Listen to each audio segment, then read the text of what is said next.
Good evening student. मैं आपका mathematics teacher Arun sir. मैं आप लोगों के बीच 10वीं क्लास के त्रिकोणमिति का सेकेंड चैप्टर लाया हूँ। ये जो है सारणी मान सारणी है, आप लोगों को सामने जो दिख रही है यह मान सारणी आप लोगों को याद होगा ही।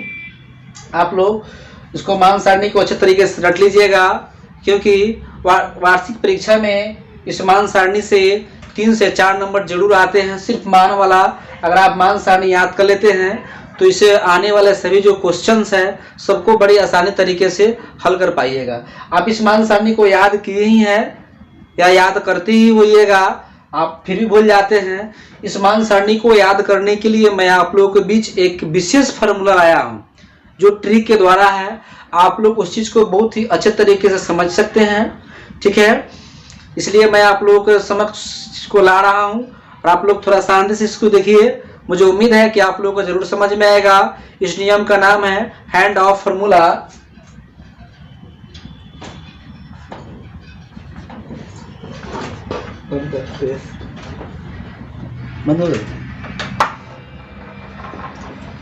हैंड ऑफ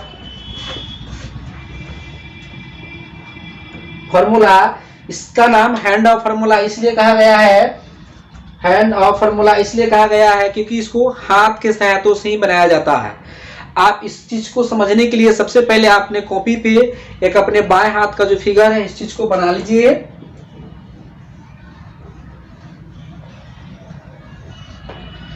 बनाने के बाद में जो आपकी जो सबसे छोटी उंगली है इस चीज को जो है 0 मानना है।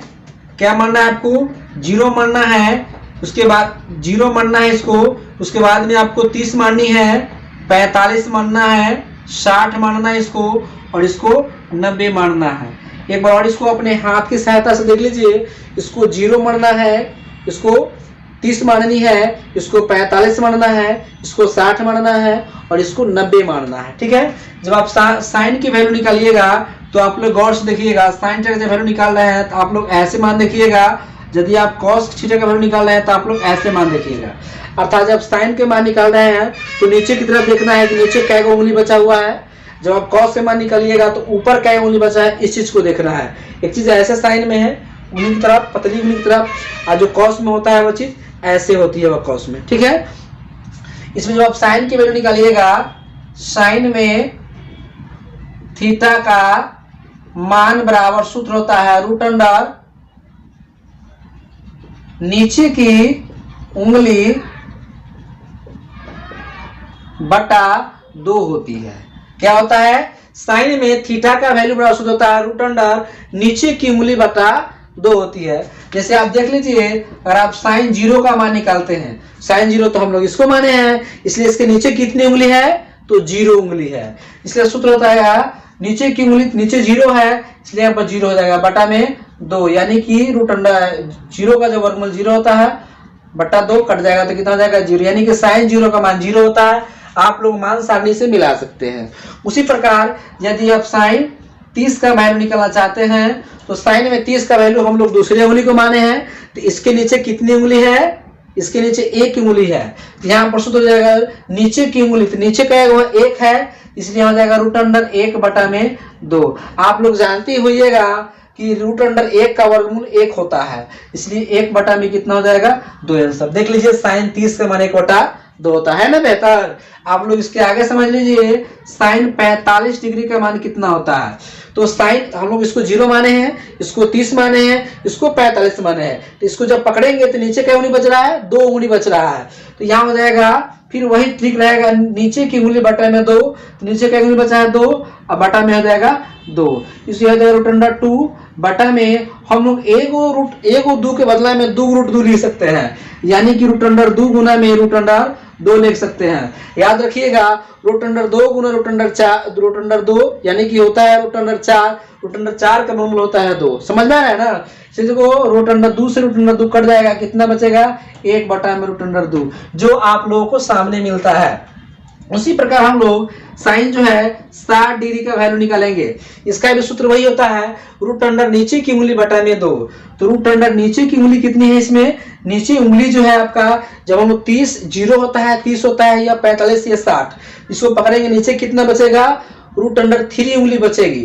तो यहाँ हो जाएगा आपका 3 और बटा में 2, यानी किसका मान आ गया, रूट अंडर 3 बटा में 2। मिला लीजिए, है ना बेहतर। उसके बाद में होता है आप लोगों को साइन 60 डिग्री का, साइन 90 का वैल्यू निकालेंगे। 90 हमको इसको पकड़ना है, इसके नीचे कितनी उंगली बच रही है, तो 4 उंगली बच रही है। सूत्र वही रहेगी, रूट अंडर नीचे जो है 4 उंगली बचा है, 4 उंगली बचा है, तो यहाँ चलेगा 4 और बटा में 2, 4 का वर्गमूल होता है 2, तो 2 बटा में कितना हो जाएगा, 2 कट जाएगा, तो 1 आंसर। देखिए है साइन 90 का मान 1 है। आप लोग अच्छे तरीके से समझ में आता होगा, आप इसको नोट कर लीजिए। मार्कर भी थोड़ा धोखा दे रही है, जिसकी वजह से नहीं। देखिए स्टूडेंट, जब आप लोग साइन का वैल्यू इस तरीके से निकाल सकते हैं, तो मुझे उम्मीद है कि आप लोगों को कॉस का वैल्यू इसी पे, साइन का उल्टा क्या होता है, कॉसेक, इस तरीके से आप लोगों को निकाल सकते हैं। इसका उल्टा मान आता है, ठीक है, तो उसमें भी वैसा ही करना है। मतलब साइन का निकाल देंगे, इसका उल्टा कर देंगे। जैसे होता है ना, साइन 0 का मान 0 होता है, परिभाषित हो जाएगा। साइन 30 का निकाल लेंगे, इसका उल्टा कर देंगे, 2 उसका मान हो जाएगा। साइन 45 का निकाल देंगे, इसको उल्टा कर देंगे, ये रूट अंडर 2 हो जाएगा। साइन 60 का निकाल देंगे, उल्टा कर देंगे, कॉसेक 60 का मान निकल जाएगा। साइन 60 का निकाल कर उल्टा कर देंगे, या कॉसेक 90 का मान निकल जाएगा, ठीक है। तो मैं आप लोगों को कॉस थीटा का मान निकलने जा रहा हूँ। चलिए स्टूडेंट, आप कॉस थीटा का मान देखते हैं। अगर आप कॉस में थीटा का मान निकालते हैं, तो इसका सूत्र होता है, रूट अंडर ऊपर की उंगली की संख्या बटा में 2 होती है। ये कॉस 0 का मान होता है, रूट अंडर, जो कॉस 0 का जब हम वैल्यू निकालेंगे, 0 तो खैर इसी को मानेंगे, तो इसका सूत्र है क्या है, रूट अंडर ऊपर की उंगली की संख्या। तो ऊपर की उंगली है 4 को है, तो यहाँ हो जाएगा रूट अंडर 4 बटा में 2, 4 का होती है 2, 2 बटा में 2 कट जाएगा आपका 1। उसी प्रकार से जो है कॉस 30 का वैल्यू निकालिएगा, तो इसका भी सूत्र तो वही रहेगी, cos 30, इसको पकड़ेंगे हम लोग, ऊपर में 3 उंगली है, तो यहाँ जाएगा 3 बटा में 2, जैसे कहते हैं, जैसे आप लोग मिला रहे हैं ना, cos 0 का मान क्या आ गया है, 1 आ गया, और उसी प्रकार से cos 30 का निकाले 3 बटा 2 आ गया। उसी प्रकार से हम लोग cos 45 का निकालेंगे, 45 इसको माने हैं, तो 45 इसको माने हैं, तो आप लोग देख लीजिए इसको, इसके नीचे कितनी उंगली है, 2 उंगली है, तो इसका हो गया रूट अंडर 2 बटा में 2, रूट 2 का 2, जैसे कहते हैं ऐसे है, 2 के बदला में जैसे हम लोग इधर बताए हैं, 2 रूट 2 गुना रूट 2 है, 1 रूट 2 से कट गया, बचेगा 1 बटा में रूट अंडर 2 बचेगी। ठीक उसी प्रकार से हम लोग cos 60 का निकालते हैं, उसी प्रकार से हम लोग cos 90 का मान निकालते हैं।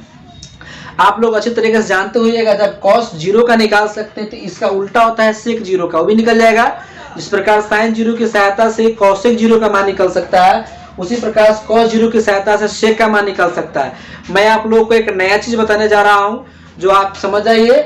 यहाँ पर देख लीजिए tan का मान कैसे निकलेगा। यदि आप tan की वैल्यू निकालना चाह रहे हैं, यदि आपको tan का वैल्यू निकालने का तरीका आ जाता है, तो आप लोग उसी प्रकार से cot का भी वैल्यू निकाल सकते हैं।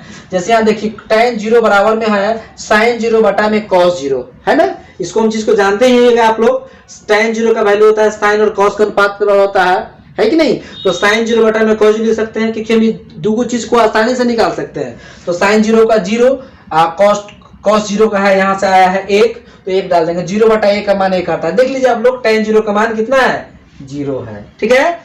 उसी प्रकार से tan 30 का निकाल सकते हैं, तो sin 30 बटा में cos 30, sin 30 का मान हो गया 1 बटा 2, और cos 30 का मान आ गया रूट अंडर 2, रूट अंडर 3 बटा में 2, 1 बटा 2 ये मान है। जब मैं मान भाग में, आप लोग जानते हैं कि भागा का मान पलटा आ जाता है, गुना में आता है, तो ये रूट अंडर 3 बटा 2 है, तो हो जाएगा 2 बटा रूट अंडर 3, 2 से 2 खत्म, क्या बचेगा 1 बटा रूट अंडर 3। इसी प्रकार से आप लोग जो है tan 45 का मान, tan 60 का मान और tan 90 का मान निकाल सकते हैं। यदि आप tan का मान निकाल सकते हैं, तो आप लोग इसका उल्टा करके cot का भी मान निकाल लीजिएगा। आप लोग किसी प्रकार की दिक्कत आएगी तो आप लोग कमेंट में भी पूछ सकते हैं। मैं आप लोग को इस चीज को बेहतर तरीके से समझाने के लिए मैं आपके सामने जो कुछ क्वेश्चन रख रहा हूँ, जिससे मुझे उम्मीद है कि आप लोगों को आप हल उसे अच्छी तरीके से कर ही पाएंगे। आप लोग इस चीज को स्क्रीनशॉट ले लीजिए, ताकि हैंड का भी फिगर आप लोग कभी मिस ना करें। और ये जो फॉर्मूला जो बनाने का तरीका जो है, जो फॉर्मूला है या सूत्र है, इस चीज को आप लोग जो है याद अच्छे तरीके से कर लीजिएगा, है, ठीक है। और एक फॉर्मूला ये चीज है ये आप साइन और कॉस की याद करना है, बाकी सब आपको फ्री में याद हो जाएगी।